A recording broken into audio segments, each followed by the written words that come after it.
आप देख रहे हैं हम लोग और मैं हूं नगमा।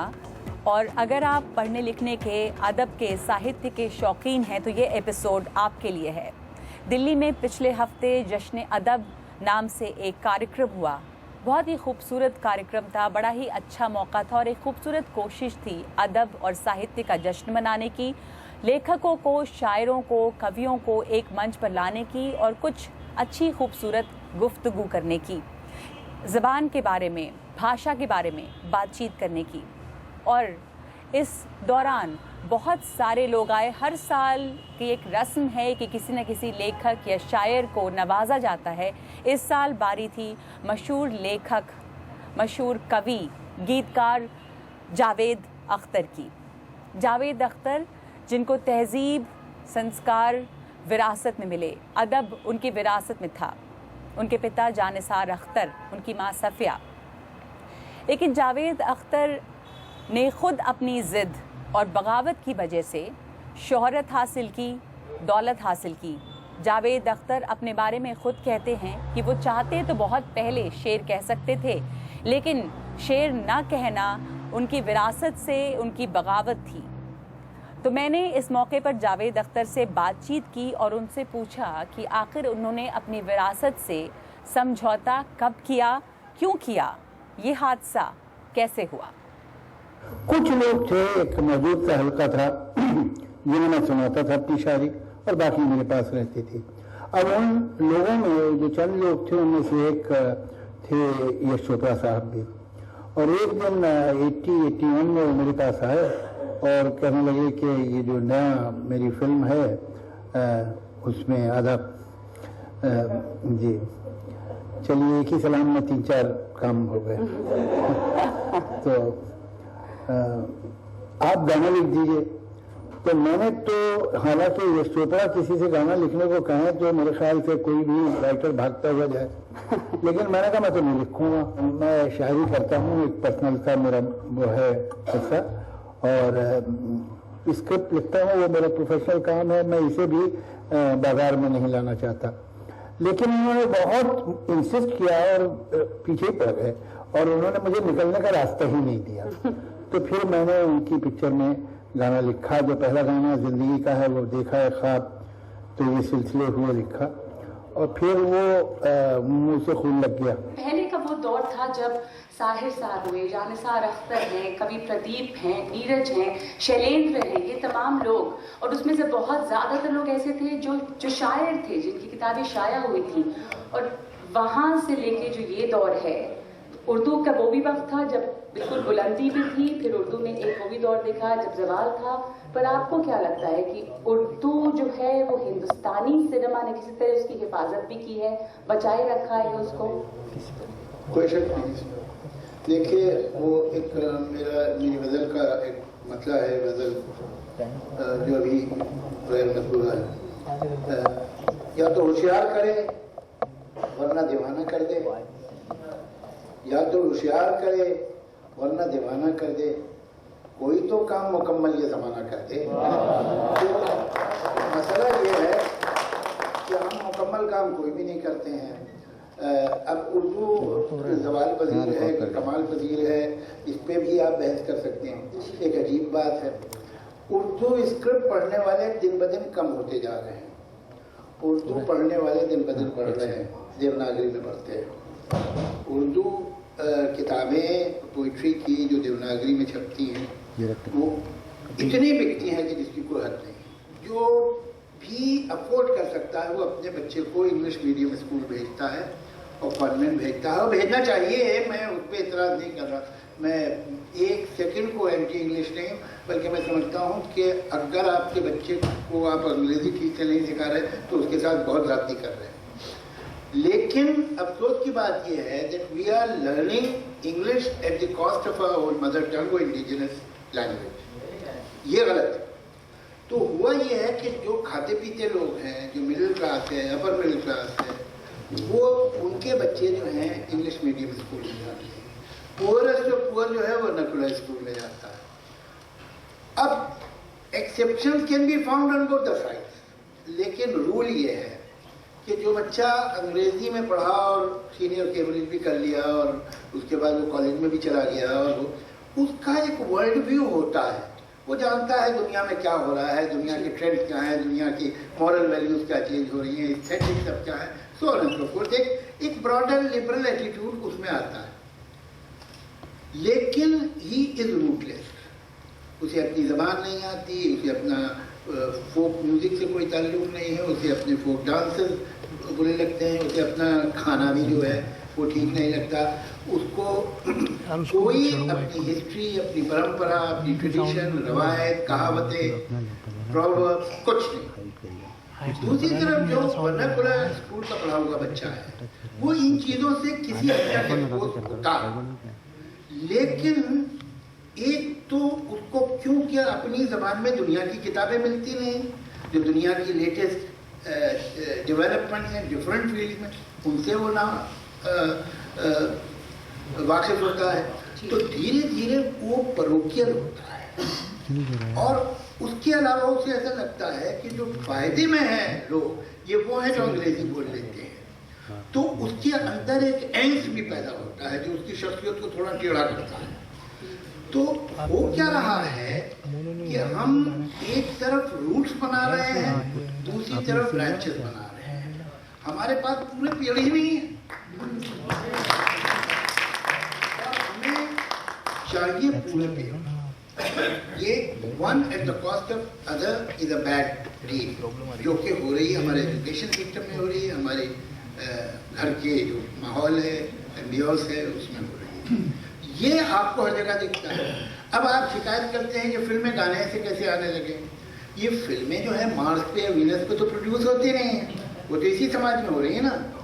तो जो आज डायरेक्टर जा रहा है, जो आज राइटर जा रहा है, जो आदमी फिल्म बना रहा है, जो म्यूजिक डायरेक्टर है, जो सॉन्ग राइटर, उनकी इल्मियत या उनकी जिसे कहिए तैयारी, जिसे हम म्यूजिक में कहते हैं, वो क्या है?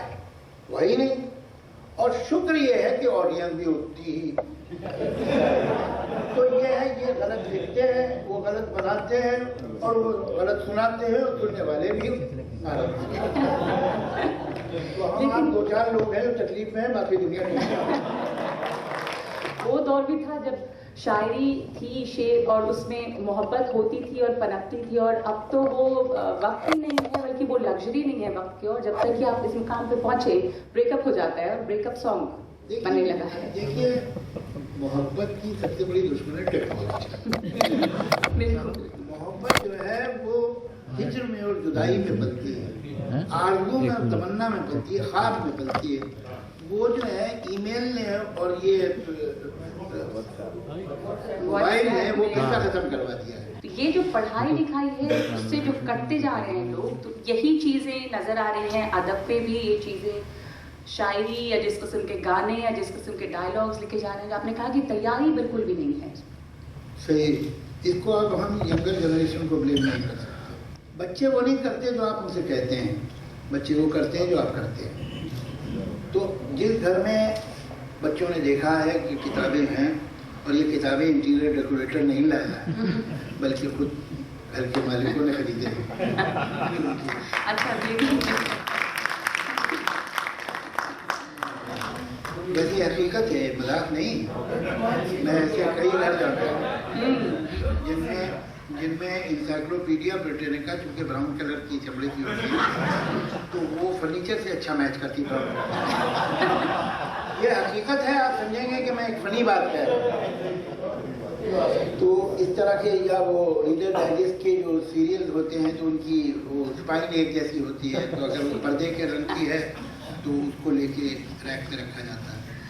वो एक अलग बात है। लेकिन जहाँ किताबें वाकई खरीदी जाती हैं, पढ़ी जाती हैं, और उनके घर में बात होते सुनते हैं कि उसके पेरेंट्स और उनके दोस्त इस किताब के बारे में बहस कर रहे हैं, बात कर रहे हैं, इसकी तारीफ कर रहे हैं, उसकी बुराई कर रहे हैं, तो वो बच्चे पढ़ते हैं। इसलिए कि उस वक्त न पढ़ें। ये एक अजीब बात मैंने देखी है, जैसा कि मेरे साथ हुआ कि मैंने जो शायरी बड़ी लेट शुरू की, जो आपके फॉर्मेटिव ईयर्स में आपके अंदर चला गया है, वो आप उसे रेजिस्ट भी कर ले बहुत दिनों, लेकिन वो फिर निकल के आपको टेक ओवर कर लेता है। तो ये जो बच्चे हैं जिन्होंने अपने माँ बाप को पढ़ते देखा है, घर में किताबें देखी हैं, उस पर बहस देखी है, वो लोग पढ़ते हैं। से बच्चों ने घर में किताबें नहीं देखी, किताबें नहीं होती लोगों के घर में। और मैं जब यंग लोगों को राय देता हूँ पढ़ने के बारे में, तो मैं उन्हें एक बात ये कहता हूँ कि आपसे मैं ये नहीं कह रहा हूँ कि आप सिर्फ क्लासिक्स पढ़िए और सीरियस लिटरेचर पढ़िए और बहुत माने खेज जो अदब है उसे पढ़िए, वो जरूर पढ़िए, लेकिन साथ में लाइट लिटरेचर भी पढ़िए। आप डिटेक्टिव नॉवेल पढ़िए, आप जो पेपर बैक रोमांटिक नॉवेल्स होती हैं आप वो भी पढ़िए, आप थ्रिलर पढ़िए, आप जोक बुक्स पढ़िए। होता क्या है कि ये जो संजीदा अदब है ये निगल लेना तो आसान है, हजम करना बहुत मुश्किल है।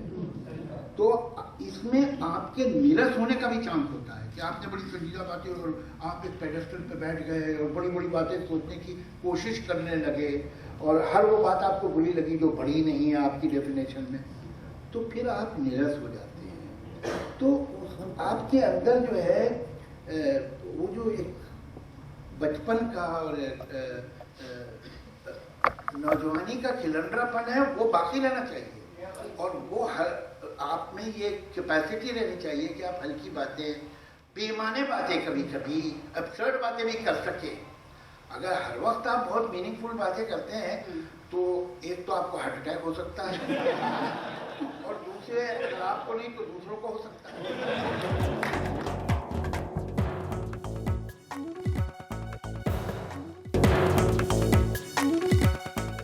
शैलेंद्र याद आ रहे हैं कि वो शायद एक्सपर्ट थे कि रोजमर्रा की जो जुबान या उससे शायरी का निकालना, मेरा जूता है जापानी ये पतलून हिंदुस्तानी, अब कितना मशहूर हुई, कैसे शैलेंद्र साहब को आप याद करेंगे इस मौके पे, कैसे उन्होंने रोजमर्रा की जिंदगी से शेर शायरी निकाली। देखिए मैं मजरू साहब को कोट करूंगा। मजरू साहब आसानी से किसी की तारीफ नहीं करते, तो कहते थे कि देखो हम लोग शायर हैं तो गाने लिख देते हैं, गीतकार तो सिर्फ शैलेंद्र।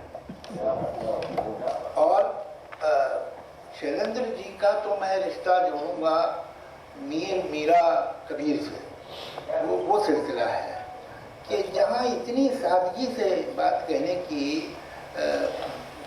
सलाहियत हो कि जैसे अब गाइड में ही उनका वो गाना था मुसाफिर जाएगा कहाँ, तो उसमें एक क्रॉस लाइन है 3 लफ्ज की जिस पर मैं आज तक रश्क करता हूँ।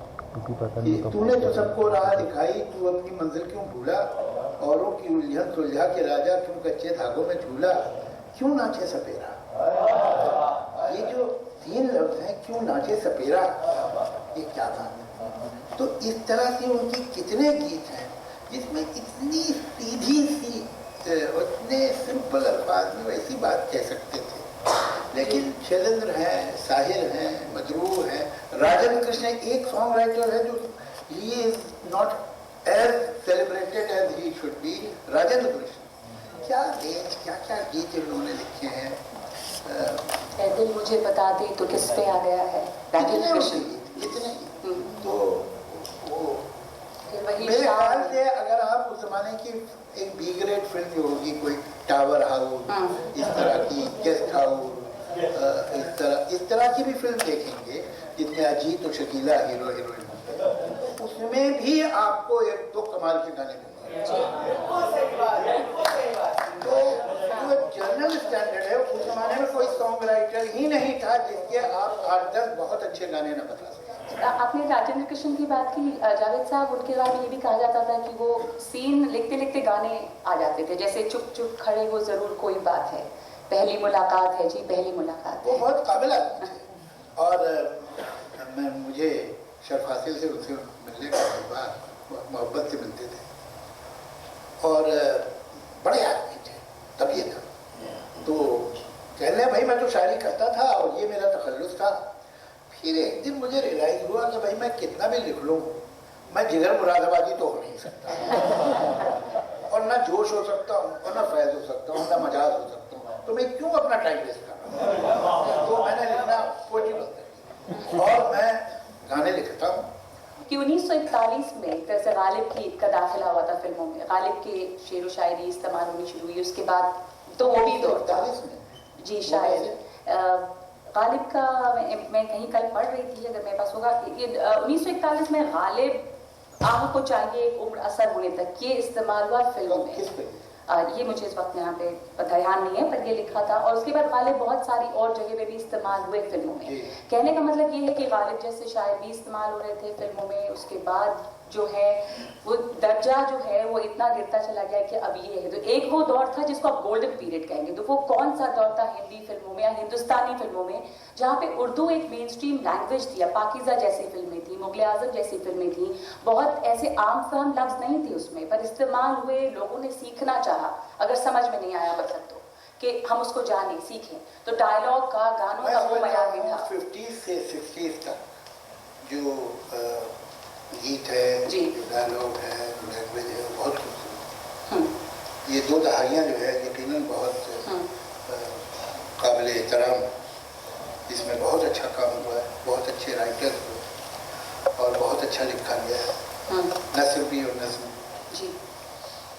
उस दौर में बहुत खूबसूरत। उसके बाद ये पाकीज़ा जैसी फिल्म आई जिसके गीत, जिसकी पूरी जो डायलॉग्स, यार नहीं, ऐसा नहीं है कि उसके बाद बस सब खत्म हो गया, लेकिन जो एक लेवल कांस्टेंट, जो जिसे कहें कि एवरेज, वो बहुत अच्छा था। अब ये जो फिल्में, इसके लिए अब नए वर्ड, आजकल नए टर्म्स आ गए हैं, तो उसे मैं यूज़ कर देता हूँ। ये जैसे द न्यू नॉर्मल जो